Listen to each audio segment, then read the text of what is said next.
Hello दोस्तों, नमस्कार। बहुत स्वागत है आपका एग्जाम गुरुजी चैनल के डेली करंट अफेयर्स के वीडियो में। आज 27 सितंबर 2020 है और आज की वीडियो की पीडीएफ डाउनलोड करना मत भूलिएगा। ये पीडीएफ आपको हमारे टेलीग्राम चैनल से मिल जाएगी, जिसकी लिंक नीचे डिस्क्रिप्शन में है। उसके अलावा एग्जाम गुरुजी ऐप से भी आप ये पीडीएफ डाउनलोड कर पाएंगे और एग्जाम गुरुजी ऐप से आपको डेली फ्री करंट अफेयर का टेस्ट भी लगाने को मिल जाएगा।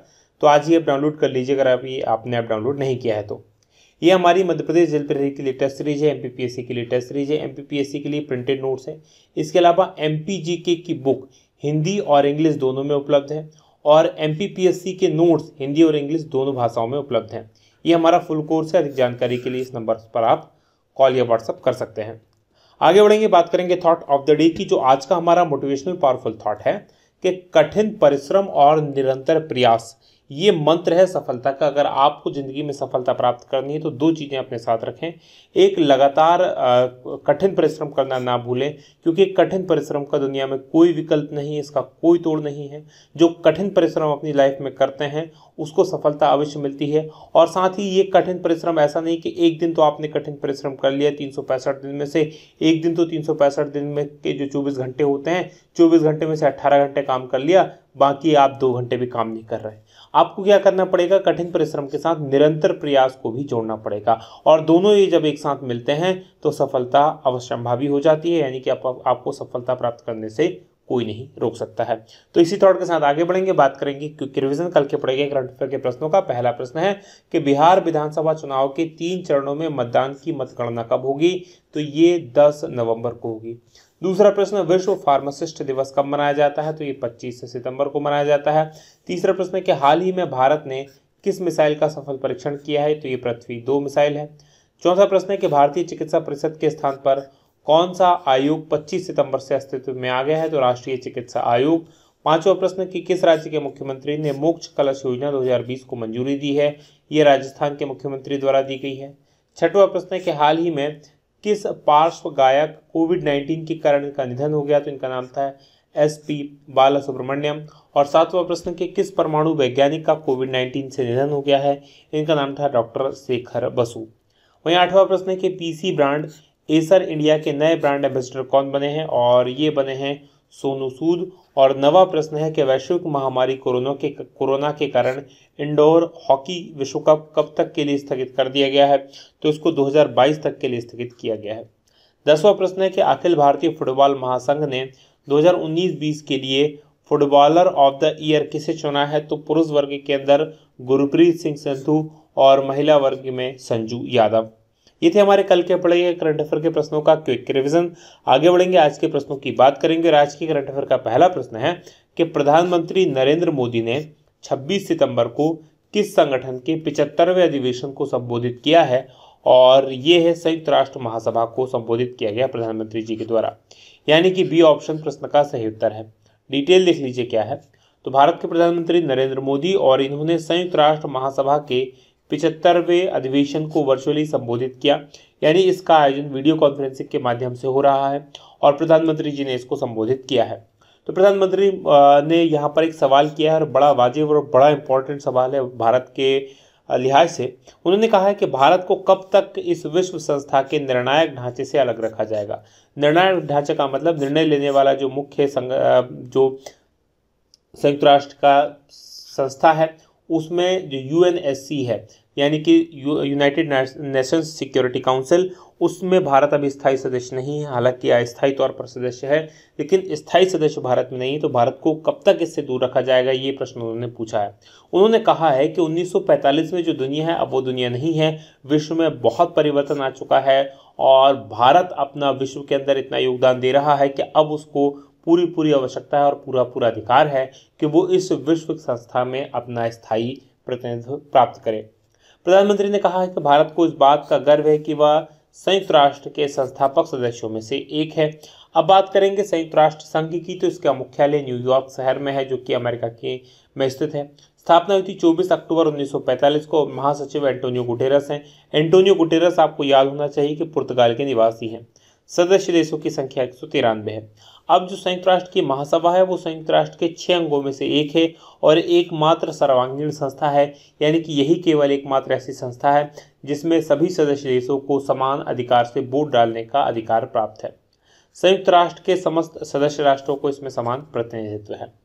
आगे बढ़ेंगे, बात पिछले करंट अफेयर में संयुक्त राष्ट्र से संबंधित करूं तो 25 सितंबर को ही मैंने आपको बताया था कि संयुक्त राष्ट्र और ब्रिटेन जो है वो ऐतिहासिक पेरिस समझौते की जो 5वीं वर्षगांठ होगी उस पर 12 दिसंबर को वैश्विक जलवायु शिखर सम्मेलन संयुक्त रूप से आयोजित करेंगे। तो यह आपको याद रखना है, कौन करेगा? ब्रिटेन और संयुक्त राष्ट्र।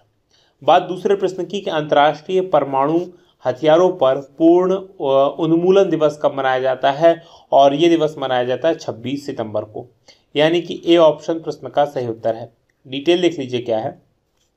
तो संयुक्त राष्ट्र के द्वारा हर साल 26 सितंबर को अंतर्राष्ट्रीय परमाणु हथियारों का पूर्ण उन्मूलन दिवस के रूप में मनाया जाता है और ये दिन विश्व समुदाय को एक अवसर प्रदान करता है, एक सोचने के लिए अवसर देता है कि वैश्विक जो परमाणु निरस्त्रीकरण है इसके लिए अपनी प्रतिबद्धता को प्राथमिक रूप से स्वीकार करें, यानी कि ये दुनिया जो है वो परमाणु हथियारों से के बिना होनी चाहिए। संयुक्त राष्ट्र महासभा ने न्यूयॉर्क में 26 सितंबर 2013 को परमाणु हथियार निरस्त्रीकरण पर महासभा की उच्च स्तरीय बैठक के अनुवर्ती के रूप में अंतर्राष्ट्रीय दिवस घोषित किया था, यानी कि इस दिन ये दिवस मनाने का निर्णय लिया था संयुक्त राष्ट्र महासभा के द्वारा। तो ये आपको याद रखना है। बात करेंगे अब तीसरे प्रश्न की कि भारत और किस देश के बीच चौथा नौसैनिक अभ्यास अरब सागर में शुरू हुआ है, और ये शुरू हुआ है भारत और जापान के बीच में, यानी कि डी ऑप्शन प्रश्न का सही उत्तर है। डिटेल लिख लीजिए क्या है। तो भारत और जापान के बीच में चौथा नौसैनिक अभ्यास ये 26 सितंबर से उत्तरी अरब सागर में शुरू हो गया है और दोनों देशों की जो नौसेनाएं हैं वो इस अभ्यास में भाग ले रही हैं और ये अभ्यास भारत और जापान के बीच में हर 2 वर्ष में आयोजित किया जाता है, ये आप याद रखेंगे। ये 3 दिन का अभ्यास है और इसमें दोनों देशों की सेनाएं सहयोग और मैत्रीपूर्ण संबंध मजबूत होंगे, यानी भारत और जापान के बीच में। और अभ्यास में जो अत्याधुनिक तरीके हैं उनसे समुद्री अभियानों को संयुक्त रूप से अंजाम देने का प्रयोग किया जाएगा। बात जापान की कर लेते हैं। यहाँ की राजधानी टोक्यो है और प्रधानमंत्री अब शिंजो आबे नहीं रहे हैं। यहाँ के जो प्रधानमंत्री बन गए हैं योशिहिदे सुगा बन गए हैं। तो ये आप याद रखेंगे कि योशिहिदे सुगा यहाँ के नए प्रधानमंत्री बन गए हैं। मुद्रा यहाँ की येन है। चलिए अब मैं आपको पिछले करंट अफेयर में बात करता हूँ जापान की। तो 15 सितंबर को मैंने आपको बताया था कि जापान में योशिहिदे सुगा जो है नए प्रधानमंत्री बने हैं। 3 सितंबर को मैंने आपको बताया था कि मंत्रिमंडल ने जापानी बाजार के लिए भारतीय वस्त्र और परिधान की गुणवत्ता और परीक्षण में सुधार लाने के बारे में भारत और जापान के बीच में एक समझौता ज्ञापन पर हस्ताक्षर करने को भी मंजूरी दी है। तो ये भी आप याद रखेंगे। चलिए मैप में मैं आपको अब जापान लिए चलता हूं। तो जैसा कि आप स्क्रीन पर देख पा रहे हैं ये हमारा भारत, और हमारे भारत से अगर आपको जापान जाना है तो मूव करना पड़ेगा आपको पूर्व की तरफ। पूर्व में आप जाएंगे, चाइना को क्रॉस करने के बाद में ये जो आपको देश दिखाई दे रहा है यही क्या है? जापान है। अब जापान की राजधानी देखेंगे तो ये टोक्यो है जो कि जापान की राजधानी है। और यहाँ पर देखेंगे ऊपर रूस के जो द्वीप हैं उनके पास से इसकी सीमा मिलती है, लगती है तो नीचे साउथ कोरिया के साथ से, और इधर ताइवान के पास तक इसके जापान के द्वीप फैले हुए हैं। तो ये आप याद रखेंगे। और सबसे पूर्वी देश अगर आपसे पूछा जाए तो वो जापान ही है। आगे बढ़ेंगे, बात करेंगे अगले प्रश्न की। अगला प्रश्न चौथा है कि भारत और किस देश के बीच द्विपक्षीय शिखर बैठक का आयोजन हुआ है, और ये द्विपक्षीय शिखर बैठक का आयोजन भारत और श्रीलंका के बीच में हुआ, यानी कि सी ऑप्शन प्रश्न का सही उत्तर है। डिटेल देख लीजिए क्या है। तो भारत के प्रधानमंत्री नरेंद्र मोदी और श्रीलंका के प्रधानमंत्री महिंदा राजपक्षा ने 26 सितंबर को वीडियो कॉन्फ्रेंसिंग की और इसके जरिए द्विपक्षीय शिखर बैठक का आयोजन हुआ। याद रखिएगा जब भी ये शिखर बैठक शब्द आप सुने तो समझ आया कीजिएगा कि किसी देश, किसी संगठन जिसके बारे में बात हो रही है उसके जो सबसे प्रमुख व्यक्ति हैं, सबसे ताकतवर कहा सकता है या जिनके पास कार्यकारी शक्ति है, उन के बीच की ये बैठक होती है। शिखर का मतलब ही यही होता है कि शिखर के पुरुष जो सबसे ऊपर जिनके पास में पावर है वो पुरुष। प्रधानमंत्री नरेंद्र मोदी ने भारत और श्रीलंका के बीच में बौद्ध धर्म से संबंधित जो संपर्क है उनको बढ़ावा देने के लिए $1.5 करोड़ की अनुदान सहायता की घोषणा की है।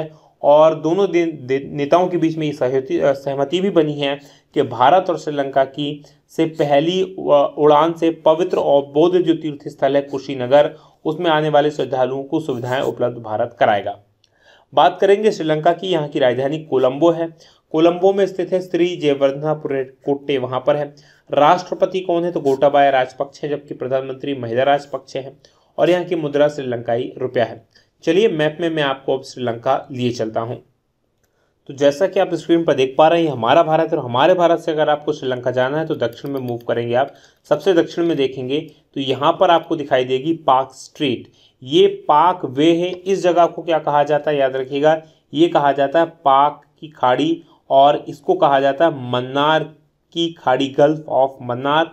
और इनके बीच में ये जो है इसको कहा जाता है पार्क स्ट्रीट, पाक जलडमरू मध्य। और यहाँ पर आप देखेंगे ये ऑरेंज कलर का देश जो आपको दिखाई दे रहा है, ये क्या है? ये श्रीलंका है। कोलंबो के अंदर श्री जयवर्धनापुरे कोट्टे जो यहाँ की राजधानी है। आगे बढ़ेंगे, बात करेंगे अगले प्रश्न की। अगला प्रश्न आपके सामने 5वां है कि भारत और किस देश ने बौद्धिक संपदा क्षेत्र में समझौता किया है? और ये किया है भारत ने डेनमार्क के साथ में। यानी कि ए ऑप्शन प्रश्न का सही उत्तर है। डिटेल देख लीजिए क्या है। तो बौद्धिक संपदा के क्षेत्र में आपसी सहयोग को बढ़ाने के लिए भारत और डेनमार्क ने एक समझौते पर हस्ताक्षर किए हैं। और इससे होगा ये कि दोनों देशों के बीच में जो परंपरागत ज्ञान का संरक्षण है उसमें सहयोग मिलेगा और दोनों देश अपने अनुभवों का आदान प्रदान एक दूसरे के साथ कर सकेंगे। जो केंद्रीय वाणिज्य और उद्योग मंत्रालय है, इसने बताया कि उद्योग और घरेलू व्यापार संवर्धन विभाग के जो सचिव हैं गुरु प्रसाद महापात्रा और डेनमार्क पेटेंट एंड एवं ट्रेडमार्क कार्यालय की ओर से जो डेनमार्क के राजदूत हैं फ्रेडी स्वाने, उन्होंने इस आशय के इस दस्तावेज पर हस्ताक्षर किए हैं। तो ये आप याद रखेंगे। बात डेनमार्क की करते हैं तो यहाँ की राजधानी कोपनहेगन है।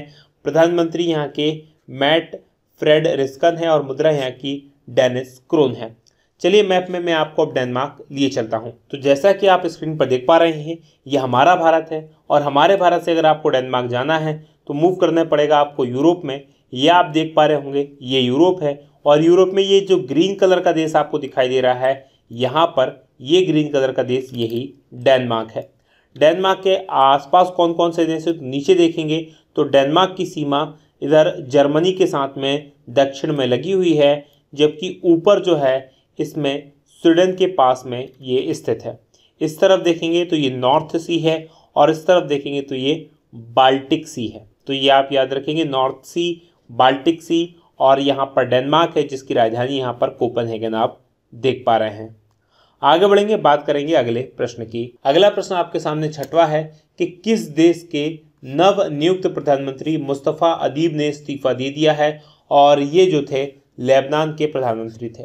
डी ऑप्शन प्रश्न का सही उत्तर है। डिटेल देख लीजिए क्या है। तो लेबनान के अभी हाल ही में नियुक्त हुए प्रधानमंत्री मुस्तफ़ा अदीब, इन्होंने अपने पद से इस्तीफा दे दिया है और इन्होंने इस्तीफा इसलिए दिया है क्योंकि नए मंत्रिमंडल के गठन में ये विफल रहे थे और इसके कारण अपने इस्तीफा देने की घोषणा इन्होंने कर दी है। पहले लेबनान के अंदर हसन दियाब की सरकार थी और पिछले कैबिनेट के इस्तीफा इन्होंने दे दिया था और उसके बाद जर्मनी में लेबनान के जो राजदूत रहे हैं मुस्तफ़ा अदीब, उनको 1 महीने पहले ही नए प्रधानमंत्री के रूप में नामित किया गया था और इन्होंने भी अब अपने पद से इस्तीफा दे दिया है। बात लेबनान की करें, यहाँ की राजधानी बेरूत है और प्रधानमंत्री अभी तक तो मुस्तफ़ा अदीब है। अब जब नए बनेंगे तो आपको बता दिया जाएगा। मुद्रा यहाँ की लेबनानी पाउंड है। आगे बढ़ेंगे, बात पिछले करंट अफेयर में लेबनान की करेंगे तो 4 अगस्त को लेबनान की राजधानी बेरूत में एक विशाल धमाका हुआ था, जिसके बारे में आपको मैंने करंट अफेयर में विस्तार से बताया था।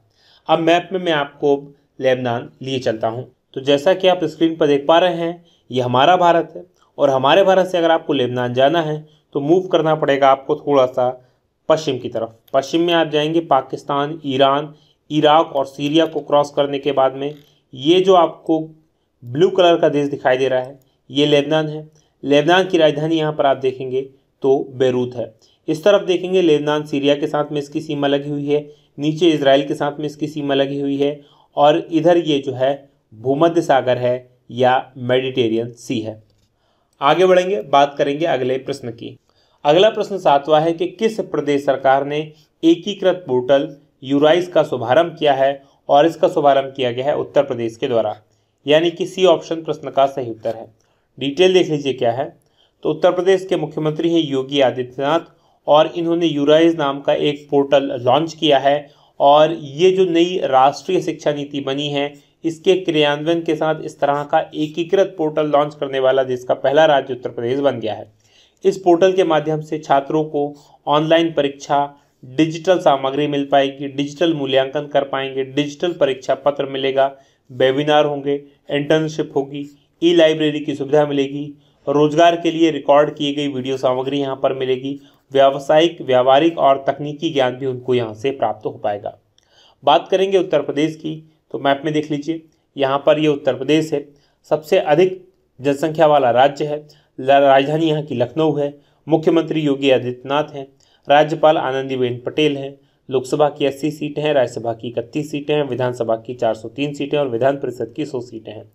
प्रमुख राष्ट्रीय उद्यानों की बात करें तो दुधवा नेशनल पार्क यहाँ पर है, इसके अलावा नेशनल चंबल अभ्यारण्य है, पीलीभीत टाइगर रिजर्व है और नवाबगंज पक्षी विहार है। प्रमुख बांधों में रेहंद बांध है जो कि रेहंद नदी पर बना है, माता टीला बांध है जो कि बेतवा नदी पर बना है, जरगो बांध है जो कि जरगो नदी पर बना हुआ है। बात पिछले करंट अफेयर में उत्तर प्रदेश की करें तो 22 सितंबर को मैंने आपको बताया था कि उत्तर प्रदेश की जो राज्यपाल है आनंदीबेन पटेल, उन्होंने वाराणसी के जो मंडुआ डीह रेलवे स्टेशन है इसका नाम बदलकर बनारस करने को मंजूरी दे दी है। वहीं 15 सितंबर को मैंने आपको बताया था कि उत्तर प्रदेश सरकार ने एक विशेष सुरक्षा बल SSF के गठन की अधिसूचना जारी की है। 10 सितंबर को मैंने आपको बताया था कि उत्तर प्रदेश की सरकार ने जो अयोध्या एयरपोर्ट है उसका नाम बदलकर मर्यादा पुरुषोत्तम श्री राम पर रखने का निर्णय किया है। इसके अलावा 1 सितंबर को मैंने आपको बताया था कि उत्तर प्रदेश सरकार द्वारा मेजर ध्यानचंद विजय पथ योजना शुरू की गई है, तो ये आप याद रखेंगे। बात 8वें प्रश्न की होगी कि किस राज्य ने NCD की रोकथाम और नियंत्रण के लिए UNIATF पुरस्कार 2020 जीता है, और ये पुरस्कार जीता है केरल ने, यानी कि ए ऑप्शन प्रश्न का सही उत्तर है। डिटेल देख लीजिए क्या है।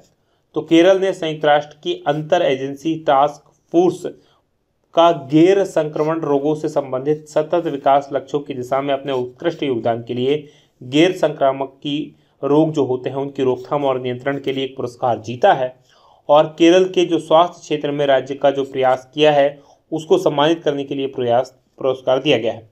2020 का जो पुरस्कार है वो गैर संक्रामक रोग, मानसिक स्वास्थ्य और गैर संक्रामक रोगों से संबंधित अन्य SDG यानी कि सस्टेनेबल डेवलपमेंट गोल्स की में सहायता के लिए और रोकथाम और नियंत्रण में बहुपक्षीय कार्यों पर 2019 का जो योगदान केरल का रहा है उन उपलब्धियों को ये मान्यता देता है।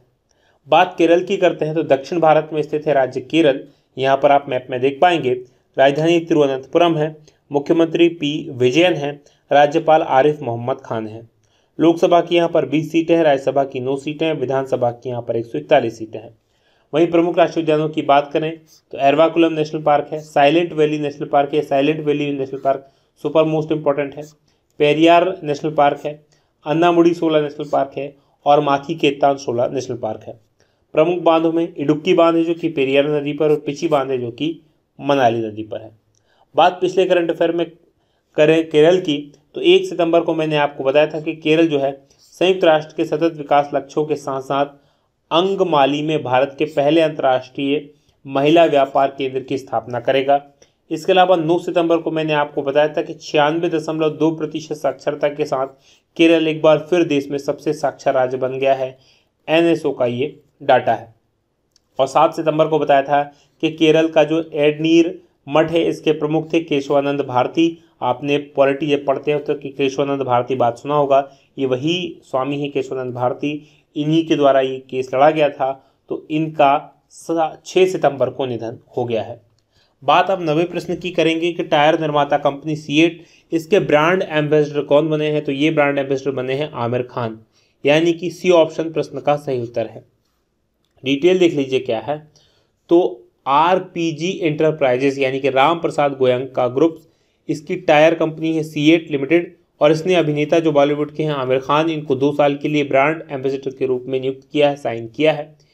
इनका जो एकीकृत विपणन अभियान है यानी मार्केटिंग जो होगी उसके एक भाग के रूप में ये सीएट के सिक्योर डाइव को बढ़ावा देने के लिए दुबई में चल रहा है जो आईपीएल है, इसके दौरान 2 विज्ञापनों को बड़े पैमाने पर ये वहां पर प्रस्तुत करेंगे। बात करेंगे पिछले करंट अफेयर में और दूसरे ब्रांड एम्बेसडर्स की, तो कल ही के वीडियो में मैंने आपको बताया था कि एसर इंडिया ने सोनू सूद को ब्रांड एम्बेसडर बनाया है।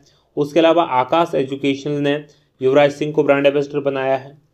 ऑनलाइन पोकर प्लेटफॉर्म है 9 स्टेक्स, इसने सुरेश रैना को ब्रांड एम्बेसडर बनाया है। और बजाज अलियांज लाइफ ने आयुष्मान खुराना को ब्रांड एम्बेसडर बनाया है।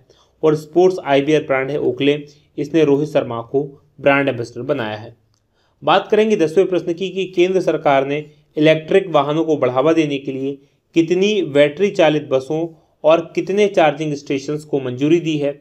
और ये 670 बसें हैं और 241 चार्जिंग स्टेशंस हैं, यानी कि डी ऑप्शन प्रश्न का सही उत्तर है। डिटेल देख लीजिए क्या है।